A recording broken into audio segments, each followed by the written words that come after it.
Hi മക്കളുമാരെ, എല്ലാവർക്കും good morning. രാവിലെ ഞാൻ കാപ്പി ഉണ്ടാക്കാൻ പോവാണേ. ഇന്നത്തെ എൻ്റെ കാപ്പിയുടെ കറി എന്തെന്നറിയാമോ? പുതിനയില ചമ്മന്തി. എങ്ങനെയാണ് ഉണ്ടാക്കുന്നതെന്ന് നോക്കാം. പുതിനയില എനിക്ക് കുറച്ചേ ഉള്ളൂ, പുതിനയില ചമ്മന്തിക്ക് കൂടുതൽ വേണം. പക്ഷെ ഞാൻ ഉണ്ടാക്കുന്ന പുതിനയില ചമ്മന്തി എങ്ങനെയാണെന്ന് കാണാം. വാ കേട്ടോ. പുതിനയില ചമ്മന്തി ഉണ്ടാക്കാനായിട്ട് ഞാനിവിടെ എടുത്തിട്ടുള്ളത് തേങ്ങ, ചെറിയ ചുമന്നുള്ളിയാണേ, ചുമന്നുള്ളി, 2 പച്ചമുളക്, ഇത്രയും പുതിനയില, പാകത്തിന് ഉപ്പ്. നമുക്കത് മിക്സിയുടെ ജാറിലിടാം. ഇതായിട്ട് ഇത്രയും തേങ്ങ ഇവിടെ ഇടാം. നമ്മൾ രണ്ടുപേരേ ഉള്ളൂ, അതുകൊണ്ടാണ് ഞാൻ കുറച്ച് നമുക്ക് മതി. ഉപ്പൊടി ഇട്ട് കൊടുക്കാം കേട്ടാ. ഇതിൽ ഒരു സ്വല്പം വെള്ളം കൂടെ ഒഴിച്ചു കൊടുക്കാം, ഒന്ന് അരയാൻ വേണ്ടി. കണ്ടാ, അരഞ്ഞതണ്ട, ഇത്ര അരഞ്ഞാൽ മതി. നമുക്കതിനെ കടുക് വറുക്കണം. അതിനെ കടുക് വറുക്കാൻ എടുക്കാം. എണ്ണ ഒഴിച്ചിട്ടുണ്ട്, എണ്ണ ചൂടായി. നമുക്ക് നമ്മുടെ കടുക് ഇടാം.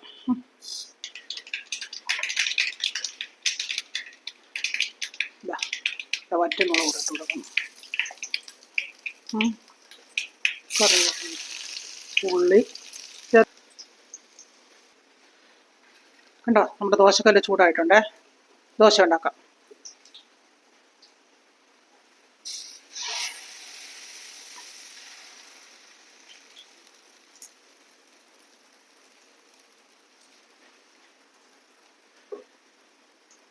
ദോശ ആവട്ടെ. ഇച്ചിരി മൂക്കണം. ഉള്ളി മൂക്കുമ്പോഴാണ് അതിനൊരു ടേസ്റ്റ് ഉള്ളത്. ചുമന്ന കളർ വരണം. ഇവിടെ ദോശ ആയിട്ടുണ്ട്. ദോശ തിരിച്ചിട്ട് കൊടുക്കാം.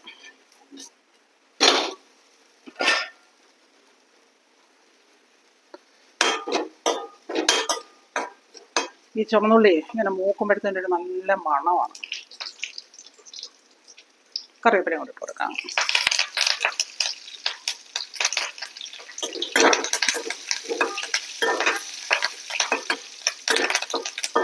നമ്മുടെ ദോശ ആയി.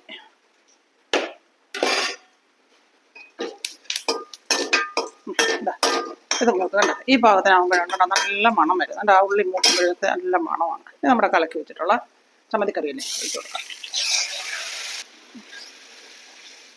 ഇനി അത് ആവട്ടെ. കട്ടി ചമ്മന്തിക്കറിയാണ് ഞങ്ങൾക്ക് ഇഷ്ടം, അതുകൊണ്ട് കട്ടിക്കാണ് വെച്ചേക്കുന്നത്. നമുക്ക് ദോശ കോരി ഒഴിച്ച് കൊടുക്കാം.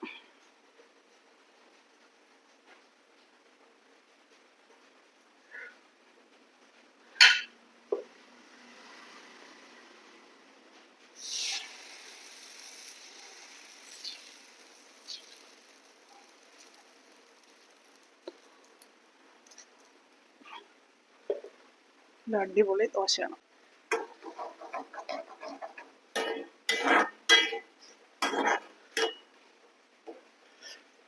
ഉപ്പൊക്കെ ഉണ്ടോ നോക്കട്ടെ.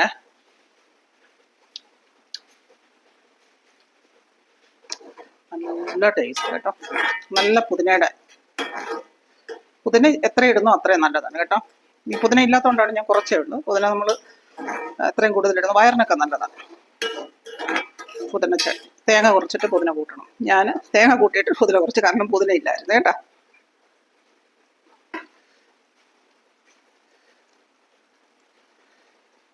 ഇത്ര ആയാൽ മതി.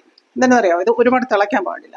ഇത് അമ്മച്ചിയാണ്. അമ്മച്ചി വല്യമ്മച്ചിയൊക്കെ അങ്ങനെയാണ് പറഞ്ഞത് നിൽക്കുന്നത്. ചമ്മന്തി തിളയ്ക്കാൻ പാടില്ലെന്നോ, ഒരുപാട് തിളക്കരുതെന്നോ. കണ്ടാ, നമ്മുടെ ദോശ തിരിച്ചിട്ട് കൊടുക്കാം.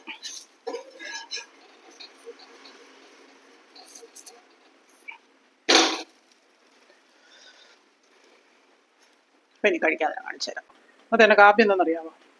ദോശ, നല്ല ചൂട് ദോശ, പുതിന ചട്നി, പിന്നെ പുതിന ചട്നിയുടെ കൂടെ ഇഡ്ഡലിപ്പൊടി,